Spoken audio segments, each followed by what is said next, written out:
नमस्कार दोस्तों। आज हम आप सभी लोगों के लिए रसायन विज्ञान के कुछ महत्वपूर्ण क्वेश्चंस लाए हैं। गैस के नियम से संबंधित क्वेश्चंस लाए हैं जो RRB, NTPC, group D, SSC, CGL, यहाँ तक कि यूपीपीसीएस, आईएएस तक के क्वेश्चंस हैं जो सभी एग्जामों में पूछे गए हैं और महत्वपूर्ण क्वेश्चंस हैं। चलिए हम सभी लोग शुरू करते हैं। पहला क्वेश्चन दिया गया है कि आप सभी लोगों को स्क्रीन पर दिख रहा होगा कि अभिलाक्षणिक गैस समीकरण PV is equal to NRT। PV is equal to NRT क्या है? PV is equal to NRT gas के लिए सही प्रकार से लागू होता है। P क्या है? प्रेशर है। V क्या है? आयतन वॉल्यूम है। N क्या है? मोलों की संख्या है। ये जो कैपिटल R है यह सार्वत्रिक गैस नियतांक है। गैस नियतांक है। इसका मान ऐसे दे करके R कैपिटल ऐसे समीकरण दे देगा और इसका मान डायरेक्ट पूछ लेगा कि यह क्या है? सार्वत्रिक नियतांक है। सार्वत्रिक गैस नियतांक है। अगर पूछ सकता है सार्वत्रिक गैस नियतांक का मान कितना होता है तो इसका कितना होगा? इसका मान होता है 8.314। इसका मात्रा क्या हो जाएगा? जूल प्रति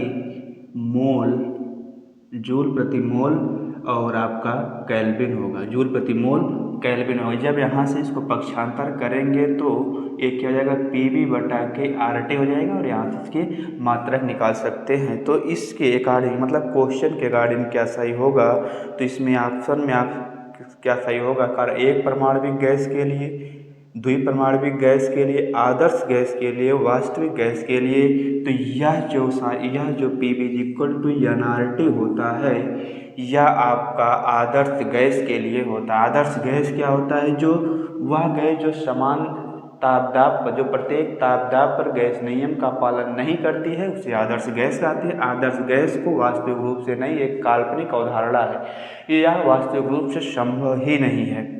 तो ऑप्शन नंबर इसमें क्या हो जाएगा? अगर कहीं पर दे दिया PV is equal to NRT या किस गैस से संबंधित है तुरंत आप आदर्श गैस लगाएंगे जो पूछा गया सवाल SSC CGL 2021 में, RRB ALP टेक्नीशियन 2018 का क्वेश्चन है। ठीक, उसके बाद अगला क्वेश्चन आप सभी का है कि गैसों के अणुगति सिद्धांत के आधार पर निम्नलिखित में से आसक्त कथन पहचानिए। गैसें अत्यंत सूक्ष्म और समरूप गुणों से निर्मित है। आसक्त की पहचान करना यह है। उसके बाद कह रहा है कि गैसीय अणुओं के मध्य सशक्त आकर्षण बल कार्य करता है। संपूर्ण गैस के आयतन की तुलना में गैसीय अणुओं का आयतन नगण्य होता है। गैसीय अणुओं द्वारा पात्र की आंतरिक सतह दीवारों से टकराने पर दाब उत्पन्न करती है। तो अणुगत सिद्धांत के निम्नलिखित आसक्त कथन की पहचान करिए। तो या इसमें क्या होगा? गैसों के अणुओं के मध्य सशक्त आकर्षण बल कार्य करता है, ये नहीं होता। अगर इन दोनों गैस मान लेते हैं, कोई गैस है, पात्र है और इसमें गैस है, ठीक ना? ये गैस के क्या है? अणु है। अगर इनके बीच सशक्त आकर्षण बल होता तो ये मूव नहीं कर पाते, अर्थात गैसीय अवस्था में ना रह पाते या ये ठोस हो जाते। जब ये अणु एक दूसरे से सशक्त आकर्षण बल के द्वारा बंध जाएंगे तो यह किसकी आकृति धारण कर लेंगे? ठोस की। इसलिए इसका यह अणुगत सिद्धांत नहीं है। ऑप्शन नंबर बी इसमें राइट होगा। अगला क्वेश्चन है कि निम्नलिखित में से कौन सा नियम गैस से संबंधित नहीं? बायल का नियम। गैस से संबंधित कुछ नियम्स हैं जो महत्वपूर्ण। बायल का नियम एक आता है कि नियत ताप पर P डायरेक्टली प्रोपोर्शनल V, ये बायल का लॉ है। किस पे? जब टेम्परेचर क्या रहे? नियत रहे। ये है बायल लॉ। अगर किसी भी आयतन में प्रेशर बढ़ाएंगे तो आयतन घटेगा, आयतन बढ़ाएंगे तो प्रेशर कम होगा, अर्थात द्रुत क्रमानुपाती होता है। या किसका नियम है? तो ये बायल लॉ है। तो बायल लॉ तो गैस नियम से संबंधित है। एवोगैड्रो का नियम ये कहता है कि समान तापदाब पर और समान आयतन में सभी गैसों के अणुओं की संख्या क्या होती है? समान होती है। चाहे कोई भी गैस हो, चाहे मान लीजिए हाइड्रोजन हो, ऑक्सीजन हो, सभी क्या होंगी? अगर आयतन सेम है और समान दाब और ताप है तो इनके बीच और इनके बीच जो अणु होंगे वह समान होंगे। एवोगैड्रो का नियम गैस से संबंधित नियम है। और दूसरा कह रहा है, तीसरा डी कह रहा है कि चार्ल्स का नियम। चार्ल्स का नियम क्या होता है, इसमें क्या कांस्टेंट होता है, इसमें आपका प्रेशर क्या होता है, कांस्टेंट होता है। टी डायरेक्टली प्रोपोर्शनल क्या होता है, वी के होता है। ये क्या है, चार्ल्स का नियम है, या भी है जूल का नियम या गैस का नियम नहीं है। ऑप्शन नंबर बी आपका सही हो जाएगा।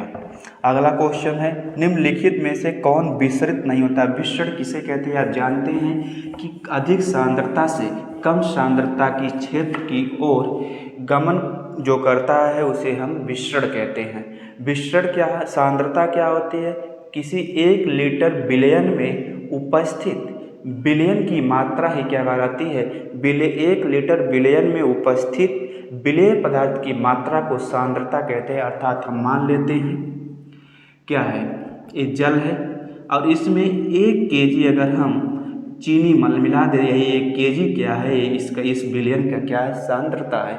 तो सांद्रता होती है, तो आपको पता होना चाहिए कि विसरित क्या होता है, उच्च सांद्रता से निम्न सांद्रता की ओर जो विसरित होता है उसे हम क्या कहते हैं, विसरण कहते हैं। और किसमें होगा, अगरबत्ती का धुआं ये विसरित हो सकता है, धुआं ये भी विसरित हो सकता है, इत्र की वाष्प यह भी विसरित हो सकता है। लेकिन मेथी का पाउडर जो पाउडर होगा, कोई किसी भी चीज़ का पाउडर, मेथी का पाउडर यह विसरित नहीं हो सकता है। ऑप्शन नंबर डी आपका सही होगा। अगला क्वेश्चन है गैसों का गुण उन्हें सुहावा बनाता है, मतलब जो सर्वश्रेष्ठ बनाता है। गैसों में अब कौन सा गुण है जो उन्हें सर्वश्रेष्ठ बनाता है, वह आपका संपीड्य। संपीड्य का मतलब है जब प्रेशर बढ़ाया जाता है तो आयतन कम हो जाता है, प्रेशर कम करते हैं तो आयतन ज़्यादा हो जाता है। यही है क्या है, उनको सर्वश्रेष्ठ बनाता है। अगला क्वेश्चन है जॉन डाल्टन का आंशिक दाब का नियम। जॉन डाल्टन का आंशिक दाब का नियम आप सभी लोग जानते हैं कि गैसों के मिश्रण का जो संपूर्ण दाब होता है, प्रेशर, वह प्रत्येक गैसों के आंशिक दाब के योग के क्या होता है, बराबर होता है। अर्थात मान लेते हैं P = P1 + P2 ... Pn अनंत तक। ये क्या होगा, अलग अलग गैसों का जो आंशिक दाब होगा उनका दाब टोटल दाब के क्या होगा, बराबर होगा। यह नियम कब दिया गया था, तो 1802 में जॉन डाल्टन के द्वारा दिया गया था। और इन्होंने यह परीक्षण सबसे पहले किस संस्करण पर किया था, CO+H2 अर्थात कार्बन मोनोऑक्साइड और हाइड्रोजन पर किया गया था। तो यह SSC CPO परीक्षा 2004 और 2006 में पूछा गया क्वेश्चन है। ऑप्शन नंबर ए सही होगा। कहा जिस ताप पर किसी गैस का आयतन शून्य हो जाता है उसे क्या कहा जाता है। किस ताप पर गैस का आयतन शून्य हो जाता है तो परम शून्य ताप होता है। परम शून्य ताप किसे कहते हैं, या तो आप 0 केल्विन कहिए या तो -273 डिग्री क्या होता है, इस पर गैस का आयतन क्या हो जाता है, शून्य हो जाता है। अर्थात उनके अणुओं की गति क्या हो जाती है, थम जाती है, अर्थात शून्य हो जाती है। तो ऑप्शन नंबर इसमें बी सही होगा। परम शून्य ताप पर गैसों का आयतन क्या हो जाता है, शून्य हो जाता है। परम शून्य ताप किसे कहते हैं, 0 केल्विन या -273 केल्विन को कहते हैं। स्थिर दाब पर किस गैस ताप में वृद्धि पर उसके आयतन पर प्रभाव पड़ेगा। कार्य स्थिर दाब पर किसी गैस के ताप में अगर स्थिर दाब है, स्थिर को एक नियत है, तब उसमें क्या होता है, V डायरेक्टली प्रोपोर्शनलिटी होता है। या किसका नियम है, चार्ल्स का नियम है। अगर आयतन बढ़ाएंगे तो ताप बढ़ेगा, ताप बढ़ाएंगे तो आयतन बढ़ेगा। तो इसमें क्या बढ़ा रहा है, स्थिर दाब पर किसी गैस के ताप में अगर वृद्धि होगी तो उसके आयतन क्या होगा, बढ़ेगा। अगला क्वेश्चन है चार्ल्स का नियम गैसों के किन 2 गुणों के मध्य संबंध स्थापित करता है। तो आयतन और ताप का मध्य संबंध स्थापित करता है, जो आयतन एवं ताप है। ऑप्शन नंबर सी सही होगा। गैस की मात्रा व्युत्क्रमानुपाती होती है। गैस की जो मात्रा होती है वह उसके घनत्व के क्या होती है, व्युत्क्रमानुपाती। अगर घनत्व बढ़ाएंगे तो उसकी आयतन की घटेगी, अगर आयतन बढ़ाएंगे तो घनत्व घटेगा, घनत्व बढ़ाएंगे तो आयतन घटेगा। किसके व्युत्क्रमानुपाती होती है, तो घनत्व के व्युत्क्रमानुपाती होगी। और परम शून्य ताप क्या होता है, आप सभी लोग इसको कमेंट में बताएंगे। और अगर वीडियो अच्छा लगा हो, जानकारी अच्छी लगी हो तो आप सभी से रिक्वेस्ट है कि आप सभी लोग चैनल को ज़्यादा से ज़्यादा लाइक कर दीजिए, सब्सक्राइब कर दीजिए और शेयर कर दीजिए। धन्यवाद दोस्तों।